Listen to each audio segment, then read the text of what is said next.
പെരിന്തൽമണ്ണ നഗരത്തിലെ റോഡിലെ തിരക്കുള്ള ഭാഗത്ത് റോഡ് ക്രോസിംഗ് വിദ്യാർത്ഥികൾ ഉൾപ്പെടെയുള്ളവർക്ക് അപകട ഭീഷണിയാകുന്നു. വാഹനങ്ങളുടെ അമിത വേഗതയും ഡ്രൈവർമാരുടെ അശ്രദ്ധയും കാരണം ഏതു സമയത്തും അപകടം സംഭവിച്ചേക്കാവുന്ന സ്ഥിതിയാണിവിടെ.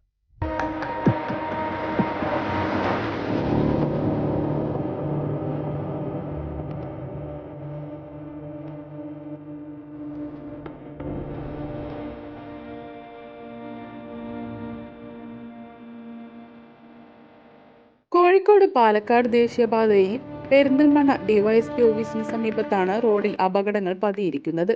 വിദ്യാർത്ഥികളും നഗരത്തിലെ വ്യാപാര സ്ഥാപനങ്ങളിലേക്ക് എത്തുന്നവരുമടക്കം അനേകം ആളുകൾ ഈ ഭാഗത്താണ് റോഡ് മറികടക്കുന്നത്. Perinthalmanna government model higher secondary school, government girls higher secondary school, government vocational higher secondary school എന്നീ വിദ്യാലയങ്ങളിലെ നിരവധി വിദ്യാർത്ഥികൾ ദിവസവും പതിവായി ഈ ഭാഗത്താണ് റോഡ് ക്രോസ് ചെയ്ത് നടന്നു പോകുന്നത്. ഏതു സമയത്തും ഈ ഭാഗത്ത് വാഹനങ്ങൾ അമിത വേഗതയിൽ ഓടിച്ചു പോകുന്നത് കാണാം. ഇതിനാൽ അപകടങ്ങൾക്ക് സാധ്യത കൂടുതലാണ്. ചില വിദ്യാർത്ഥികൾ അശ്രദ്ധമായും ഈ ഭാഗത്ത് റോഡ് മറികടക്കുന്നുണ്ട്. ഇതും അപകടങ്ങൾക്ക് ഇടയാക്കും.